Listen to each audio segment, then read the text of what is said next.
Assalamualaikum warahmatullahi wabarakatuh. Waalaikumsalam warahmatullahi wabarakatuh. Bagaimana hukumnya membaca Al-Quran yang sedang ramai dibicarakan, yang dimaksudkan dalam langgam Jawa, ya? Sedangkan sikap mayoritas yang dasarnya tidak suka atau menolak, baik benar atau salah, sepertinya perlu mendapatkan perhatian dari ulama kita. Mohon diberikan bimbingan dan arahan dengan hujjah yang dapat dipertanggungjawabkan. Ya, jazakallahu khair, Allah jazakum khair insyaallah. Baik Bapak Ibu sekalian, barangkali pertanyaan pertama ini juga mewakili ya, sebagian dari pertanyaan-pertanyaan yang mungkin akan disampaikan atau ditanyakan di berbagai tempat. Mari kita bedakan dulu dua hal yang terpisah. Karena pernyataan juga ada pernyataan di kalangan pejabat yang menyampaikan satu pendapat ya, bahwa qiraat dan langgam itu ya, merupakan hal yang sifatnya ada tuntunan dalam agama dan memiliki nilai kreativitas ya. Qiraat dan langgam. Saya ingin garis bawahi dulu, kita mesti bedakan ada yang dimaksud dengan qiraat dan apa yang dimaksud dengan langgam. Ya. Jadi ada qiraat, ada langgam. Ya. Ada qiraat, ada langgam. Kasih banyak. Ada qiraat,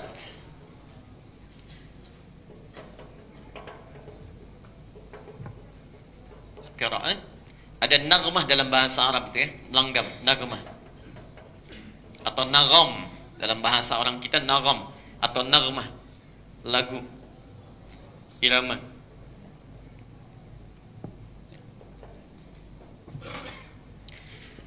Dua hal ini antara qiraat dengan naghmah itu dua hal yang terpisah, tidak sama. Tidak sama ya. Tolong dibedakan. Satu, apa yang dimaksud dengan qiraat? Qiraat itu adalah cara baca Al-Qur'an, cara membaca Al-Qur'an berdasarkan dialek Arab yang telah ditetapkan oleh Rasulullah sallallahu alaihi wasallam. Ya. Cara baca Al-Qur'an berdasarkan dialek Arab ya, yang telah ditetapkan oleh Rasulullah sallallahu alaihi wasallam.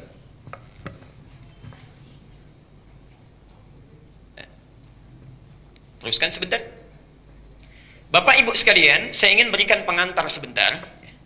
Orang Arab seperti halnya kita itu juga memiliki suku-suku, ya, daerah-daerah ya, dengan komunitas yang berbeda, masing-masing umumnya memiliki dialek atau lahjah yang berbeda sebagai ciri khas karakter. Lahjah namanya, lahjah, dialek.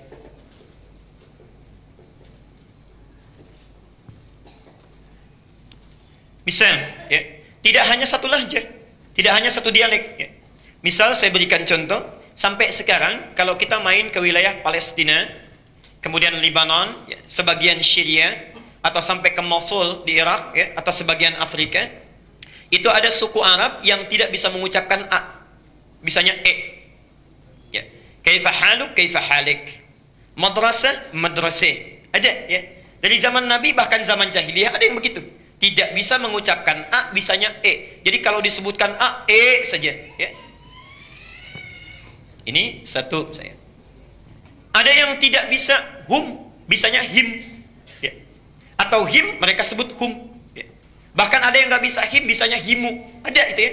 Jadi kalau disebutkan him, alaihim, mereka alaihimu. Ya. Ada yang satu suku nggak bisa alaihim, nggak bisa alaihimu, bisanya alaihum.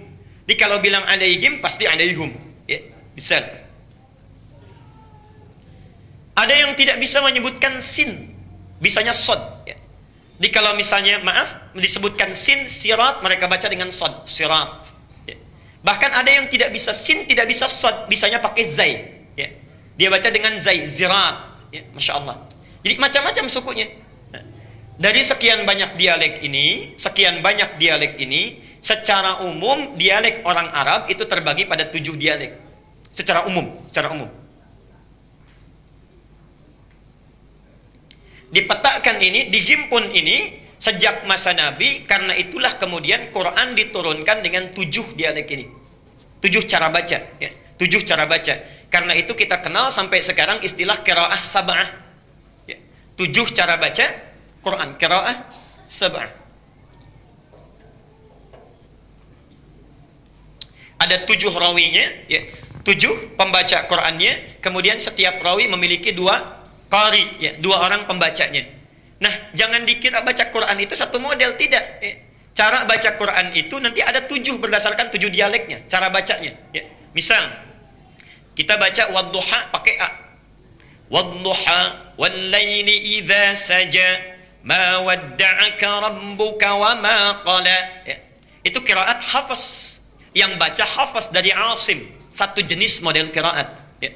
Kalau kita mau baca misalnya dengan suku yang nggak bisa A, bisanya pakai E, maka turun riwayat yang kedua. Disampaikan oleh Hamzah, punya 2 murid namanya Khalaf dan Khallad. Atau bahkan nanti muridnya Imam Nafi' namanya Warash, dia baca pakai E.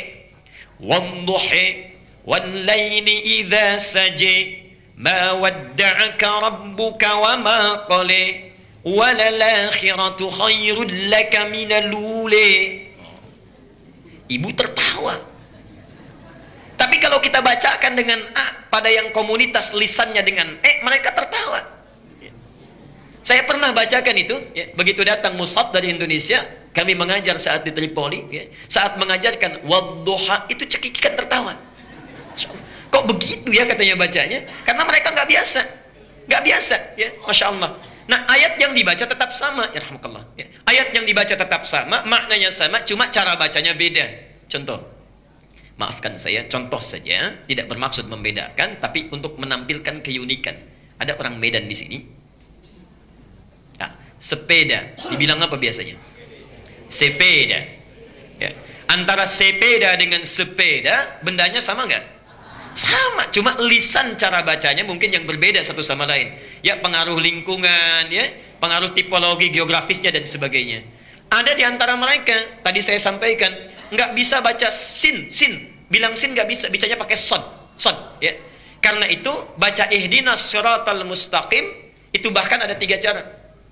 Pakai sod riwayat Hafs, ihdinas siratal mustaqim, kan? Ada bisa pakai sin riwayat Qalun, ihdinas siratal mustaqim. Bahkan ada yang tidak bisa pakai sin, tidak bisa pakai sod, pakai zai bisanya. Ada riwayat Qunbul, muridnya Ibnu Katsir, ihdinas siratal mustaqim, pakai zai, ya. Jadi ada cara bacanya, semuanya sama cara bacanya, ya. Jadi tidak ada yang keliru, diturunkan berdasarkan dialek orang Arab sehingga memudahkan untuk membacanya. Kita yang di sini pakai riwayat Hafs, ya. Yang ihdinas siratal pakai sad, ya. Kemudian pakai alaihim. Di Libya sana, termasuk Tunisia, itu pakai riwayat Qalun, ya. Yang kalau him menjadi himu, kadang-kadang menjadi hum, ya. Kemudian sadnya menjadi sin. Jelas sampai di sini? Ibnu Katsir yang punya tafsir Ibnu Katsir itu bacanya pakai riwayatnya lain, sinnya pakai zai. Ihdinas siratal mustaqim, pakai zai. Masya Allah, ya. Jadi yang dimaksud dengan qiraat adalah cara baca Al-Quran berdasarkan dialek-dialek Arab ini yang telah ditetapkan oleh Nabi. Karena ada dialek tertentu yang tidak bisa digunakan untuk baca Quran. Jelas sampai sini? Baik. 1. Jadi disebut dengan apa? Qiraat sab'ah. Ini sudah ada rumusnya dari ulama, ilmunya ada dalam ilmu qiraat, bukunya sudah dikarang, bahkan nazamnya sudah ada, Asy-Syatibiyah. Saya berikan contoh bukunya ini, ya.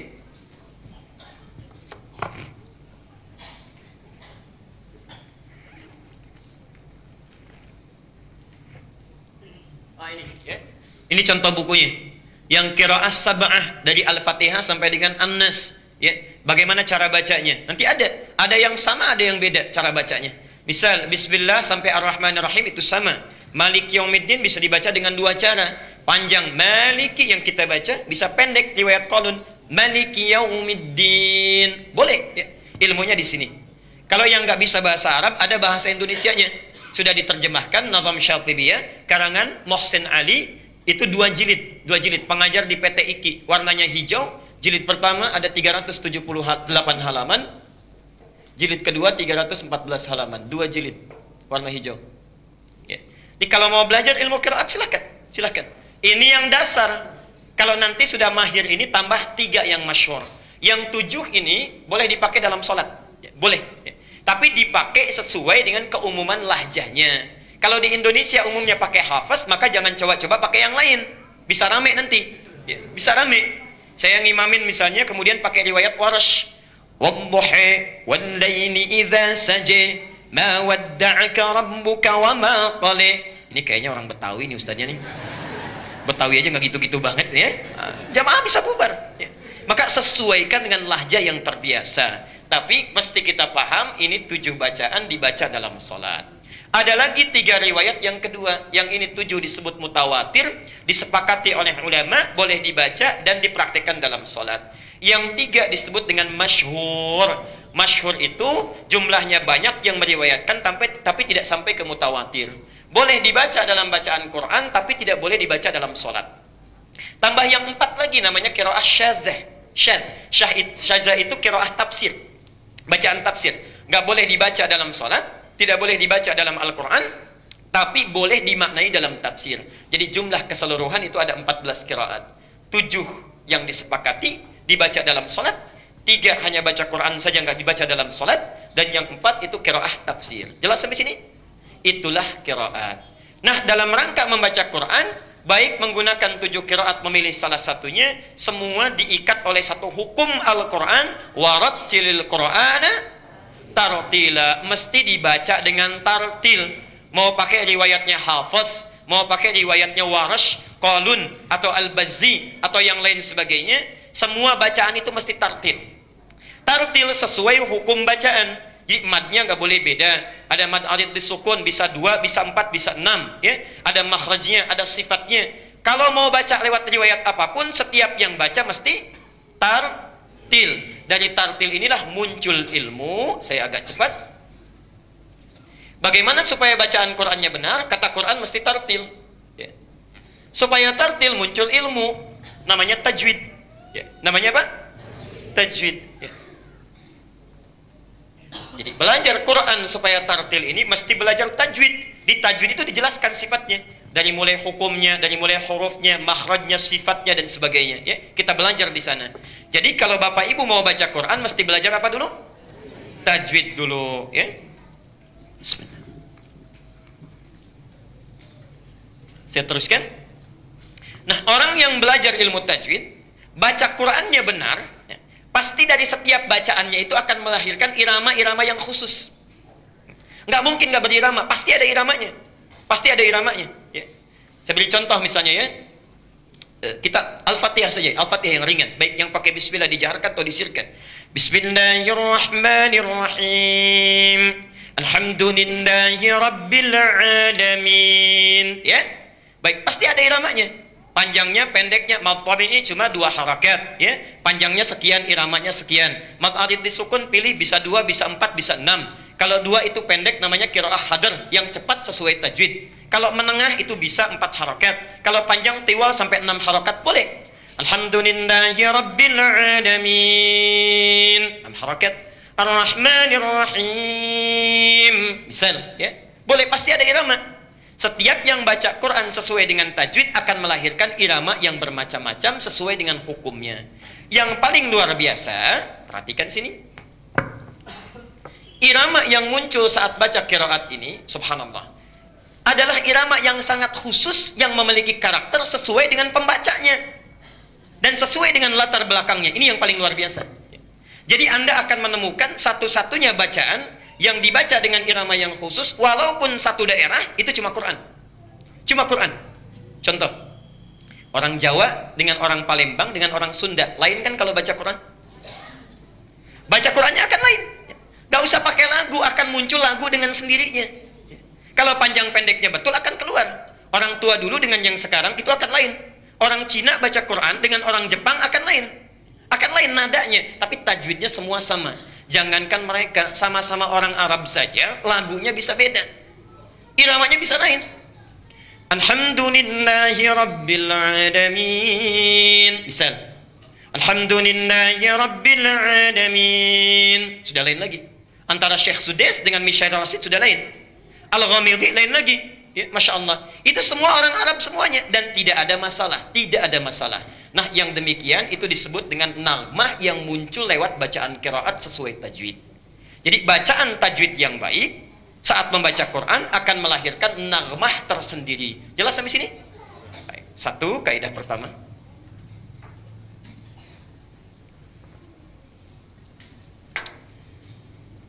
Kaidah kedua, saya teruskan dulu.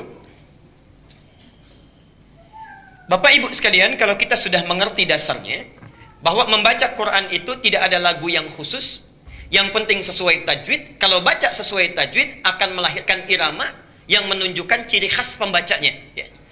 Imam Masjid Al-Ihsan dengan Al-Azhar pasti lain. Ketahuan kalau ngimami, ini pasti Masjid Al-Azhar. Ini pasti imam dari Al-Ihsan, langsung. Karena itulah, dari sejak zaman Rasulullah sampai dengan zaman kini, para ulama membuat aturan. Ya. Tidak diperkenankan membaca Al-Quran itu dengan irama-irama yang sifatnya dikhususkan untuk hal di luar Quran. Misal, ada irama syair. Zaman Nabi dulu ya, bukan zaman sekarang. Zaman Nabi dulu. Dari zaman Nabi, itu selain Quran yang turun dari Allah sebagai bimbingan, ya, ada juga di kalangan masyarakat Arab yang terbiasa bernyanyi. Mereka menggunakan syair. Ya. Quran bukan lirik, Quran bukan lagu, bukan untuk dinyanyikan, tapi dibaca dan dipahami. Dan turunnya Quran sekaligus untuk menepis syair. Ya. Yuk kita lihat. Sebelum masa Islam datang, zaman jahiliyah syair sudah ada. Syaratnya syair itu memenuhi 16 rumus. Ada 16 rumus. Dikenal dengan bahr namanya. Bahrun. Setiap rumusnya. Ada yang disebut dengan bahr tawil. Tawilun lahu dunal bukhuri fadailu. Fa'ulun mafa'ulun fa'ulun mafa'ilu. Ada rajas. Mustaf'ilun. Ada ramal. Fa'ilatun. Dari rumus-rumus sampai ke 16 ini, di situ mereka membuat syair-syair dan ada lagunya, ada iramanya, ya. Ada naghmahnya, ada musiknya. Ya. Jangan dikira syair itu tidak ada lagunya, syair itu ada lagunya. Ya. Contoh, saya berikan 2 contoh saja misal. Rajas yang mustaf'ilun. Kita berikan contoh singkat. Al-Asma'i punya qasidah namanya Sautus Safiril Bulbuli. Ini hebatnya orang Arab. Lihat benda saja itu bisa membuat syair.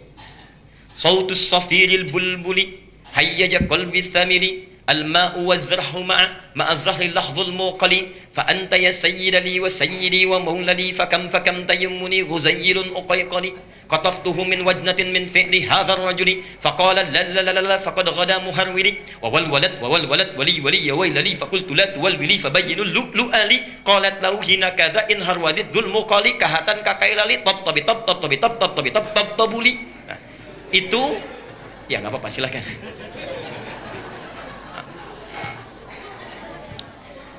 Itu yang mereka karang untuk menyanyikan supaya unta itu biasanya jalannya cepat. Ya.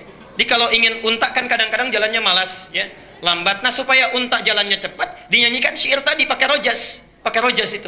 Di antaranya. Ya. Misal kalau ingin mengangkat orang, ya, kemudian menyanjung itu pakai romal. Ya. Pernah dengar kasidah ini? Ini dari syair.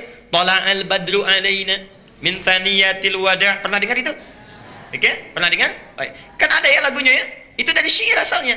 Rumusnya romal, bah romal. Tala'al badru alaina. Itu romal, ada. Tapi sejak zaman Nabi sampai sekarang gak pernah orang baca Quran pakai rumus ini. Wadduha wallaili idza saja. Gak ada. Astagfirullah kalau ada yang baca. Tidak ada yang baca karena bukan tempatnya. Ya. Jadi zaman Nabi saja orang jahiliyah sudah paham. Pemusik nggak pernah menggunakan not balok musiknya untuk menggunakan bacaan Quran karena memang lain, ya. Jadi mereka sudah punya rumus khusus, ilmu yang khusus. Kalau Anda jurusan bahasa Arab, ya, misalnya kuliah jurusan bahasa Arab, itu ada pelajarannya, namanya ilmu arud, ya. Saya berikan contoh bukunya. Nah, ini kitabnya, ya. Ini kitabnya, ilmu arud, ya. Jadi ada di sini semua cara bikin syair, ya.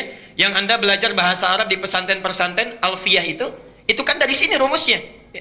Rumus Rajaz Ibnu Malik itu membuat 1000 syair untuk mempermudah belajar bahasa Arab. 1000 bait itu disebut dengan nazam namanya. Kalamuna lafdhun mufidun kastaqim wasmun wa fi'lun thumma harfunil kalim wahiduhu kalimatun wal qawlu am wa kalimatun biha kalamun qad yu'am bil jarri wat tanwini wan nida wa al wa musnadin lil ismi tamyizun hasal bi tafa'alti fa'altu atat wa ya if'ali wa nun iqbalanna fi'lun yanjali. Ada semua, ya. Kalau orang pesantren pasti belajar itu untuk belajar nahwu dan sarafnya. Jadi ada di sini. Jadi dari dulu pun zaman Nabi sudah ada rumus-rumus untuk membuat nyanyian, tapi tidak pernah dipakai melagukan Quran. Karena itulah sepakat para ulama, perhatikan, lagu-lagu yang sekiranya dikhususkan nagmah atau langgam dalam bahasa kita, yang dikhususkan diketahui menjadi ciri khas musik tertentu, dipergunakan pada hal tertentu, maka tidak boleh diperkenankan untuk dijadikan bacaan Quran.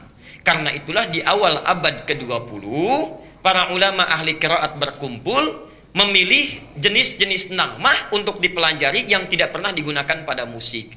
Muncullah pertama kali alirannya di Mekah, disebut dengan aliran Makawi atau Makki. Makki atau Makawi. Masya Allah. Ada jenis nagmahnya. Misal, kita pernah dengar misalnya ada nada-nada Hijaz, Nahawan, dalam baca Quran. Dalam baca Quran ada Hijaz, ada Nahawan dan sebagainya. Itu asalnya dari Mekah, awal abad ke-20. Disempurnakan di Mesir. Munculnya para qari terkenal, Syekh Abdul Basit Abdul Somad, Syekh Husairi, lalu membuat rumus-rumus yang singkat, ada disebut bayati, dibagi lagi, ada bayati qarar, kemudian misalnya ada bayati apa lagi yang pernah didengar? Bayati asli, bayati qarar, ada kemudian soba, ada kemudian Hijaz, ada kemudian Nahawan, macam-macam. Dan di kita kemudian dipopulerkan di awal abad ke-20. Yang ikut aliran Makawi misalnya ada Syekh Sya'rani, Kiai Haji Arwani, itu ada, Yang ikut aliran Misri, aliran Mesir, ada Syekh Muhammad Mukti Ali, Syekh Basori Alwi, itu ada. Sampai dengan sekarang dipelajari dan melahirkan qori-qori internasional seperti Muammar, ZA dan sebagainya. Itu dari sini asalnya. Dan tidak pernah mengambil dari nagom-nagom yang dikhususkan untuk musik atau hal tertentu. Jelas sampai di sini? Nah, jadi kalau ada pertanyaan bagaimana hukumnya melakukan Quran dengan langgam-langgam khas musik, maka hukumnya tidak diperkenankan. Itu pandangan saya. Tidak diperkenankan. Apalagi membawa hukum tajwid kepada lagu, itu sudah salah total. Sudah salah total. Saya kira dari dulu sampai kemarin-kemarin itu belum pernah ada yang demikian kreatifnya, Sampai kemarin-kemarin.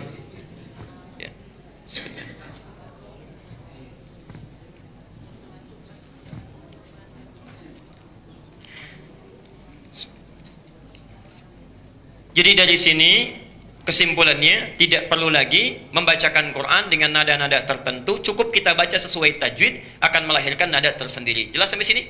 Ya. Jadi tidak perlu ada langgam Sunda, langgam Jawa, langgam Sumatera, langgam Banten, itu tidak perlu, Tidak perlu, cukup baca sesuai tajwid memunculkan bacaan yang khusus, Baik.